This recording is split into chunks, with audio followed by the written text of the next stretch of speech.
It's November. 5 years from now, what is your greatest big plan for your life? Ay, big plan. Question and answer portion. Yan. Q&A. Biggest plan? My biggest plan? 5 years from now? Oh my gosh. Biggest plan. Siguro yung plan ko. Kasi actually, plan namin ni Pastor na doon kami sa, if ever, na magkaroon kami ng another ministry. Hindi namin alam kung kailan, pero may plano kami. 5 years from now. So, let's see kung ano yung plano ng Panginoon. Pero may plano kami na magkaroon kami ng ministry with cafe ministry. Na yung cafe na yun, yung pinaplano namin, ay magkakaroon kami ng mga bisita. Meron kami mga bisita para mag-evangelism. Tapos yung cafe namin puro about ministry. Tapos meron kaming mga souvenirs na ibibigay sa mga customers. Hindi na siya church. Hindi na sa church. Evangelism. Pero may evangelism kami. Marami kaming mga flyers doon, mga posters, soul winning. So by that time siguro marami kaming marami kaming mga dapat na ibigay o i-share sa mga tao through that ministry. So we're praying for that. Souvenir gospel. Yes, so actually, pablang pa kami kung saan kami. Kasi meron silang lupa sa Zambales, pero hindi namin alam kung doon. Or saan kami pwede. Walang retirement to serve the Lord. Kasi, pag may edad ka na. yes, kung uuwi man kami ng Pilipinas na, in the future, 5 years na. 5 years. Meron pa rin kaming ministry na gagawin. Hindi pwedeng wala kasi soul winning pa rin yun. Pero kung so, may iwan namin dito, siyempre kung may maiwan, hindi natin ako ano yung ni Lord. Pwede so, kami pupunta-punta lang ng Japan. So, kailangan let's pray. Manalangin tayo. Let's pray na maging maayos ang Pilipinas.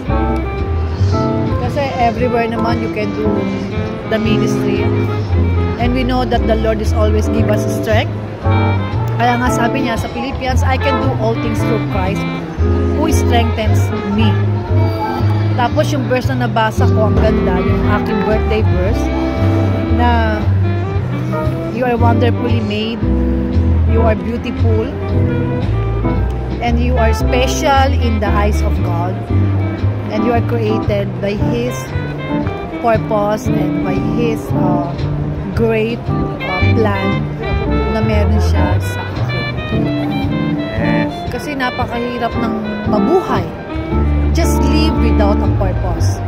So you're just you're just wasting your time for everything what you did in this earth. So dapat if you leave this earth, so you have that legacy. Like what I said, no? You name it 3 things or 3 people or 3 things that impacted your life. Ang ganda ng message ko last Sunday.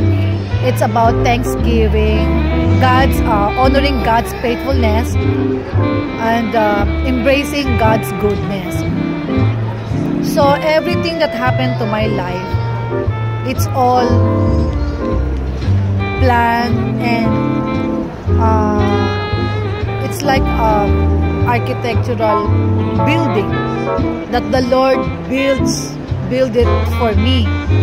So ibig sabihin, before I was born in this planet, in this world, so the Lord meron na siyang plano. May plano na siya sa buhay natin. So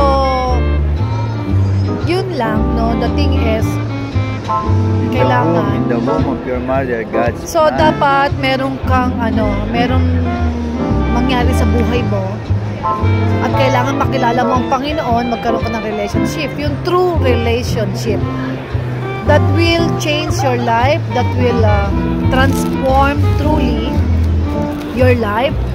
No, it's not just only being a Christian, but a transformed, purpose-driven life, and you can do what God wanted Him for you to do. So, yun yung nakikita ko kasi minsan, wala kang purpose, napakahirap. So, it's not about how long you live. It's not about how long you live, but how you live longer with a purpose in your life. No, parang kasi pag nabuhay ka, parang ano yun, nabuhay ka lang, but wala ka namang ginagawa, magtrabaho lang, kumain. Ano yung purpose mo? Ano yung gusto mo para sa iyo, para sa buhay mo? Na para pag nawala ka, if you leave this earth, so you have the legacy, and you remain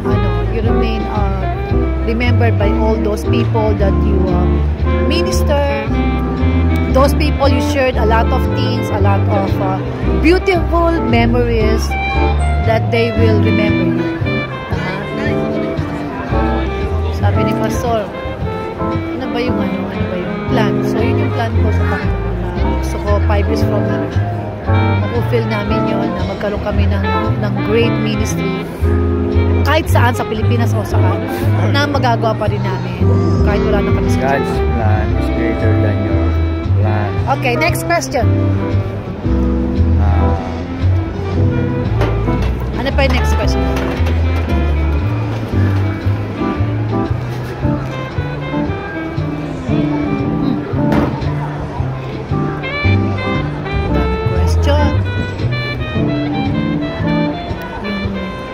Questionnaire ko.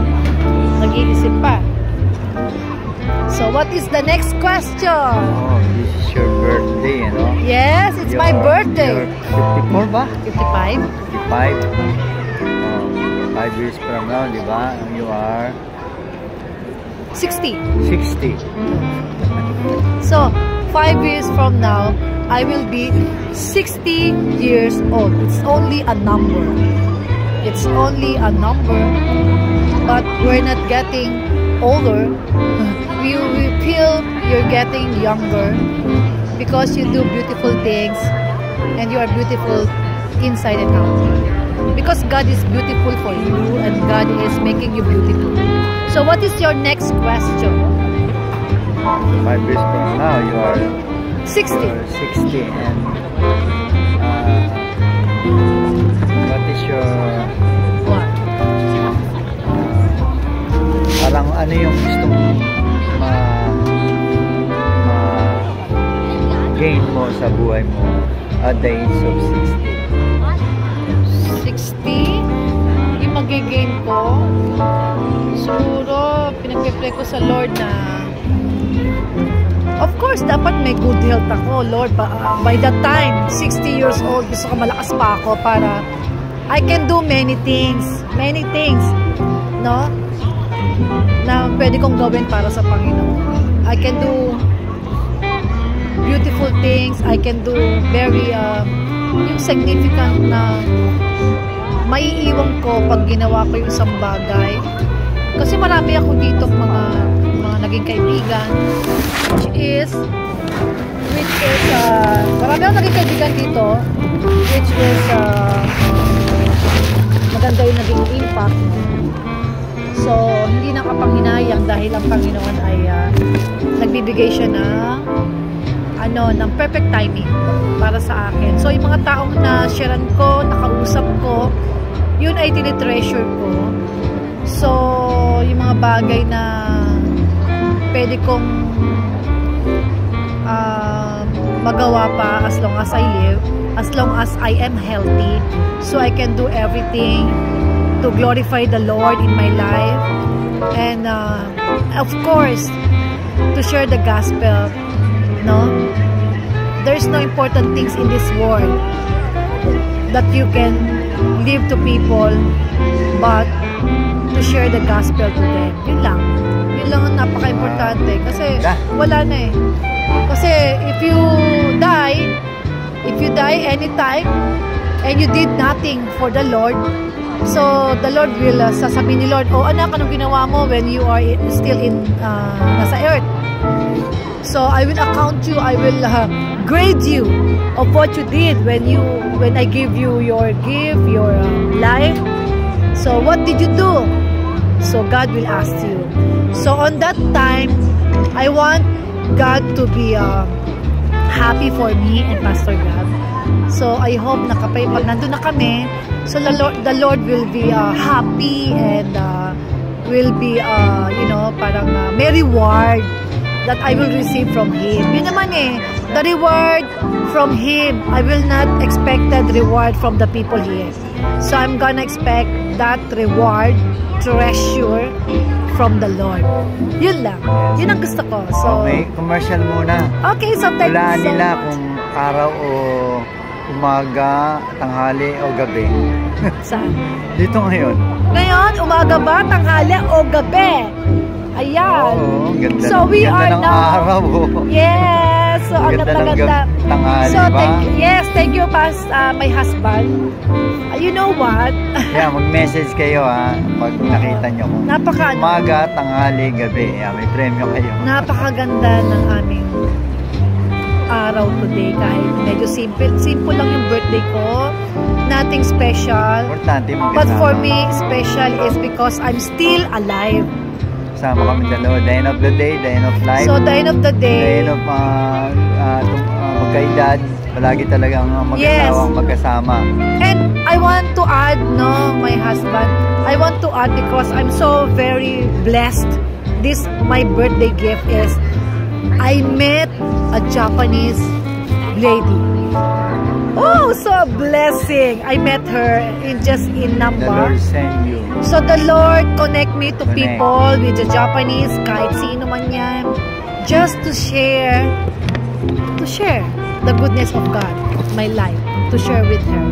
Not only because we have purpose bakit niya ako nakilala, but all I knew, God has a purpose and something will happen. Something will happen. I'm very excited. I'm very excited, Pastor.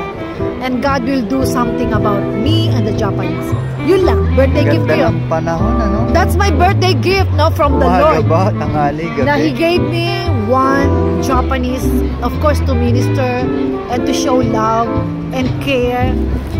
Yun lang. Thank you so much. So I hope, we will have part 2. So magte-take kami ng video. So we will have part 2. So let's see, okay? So God bless you and see you again. So God bless you.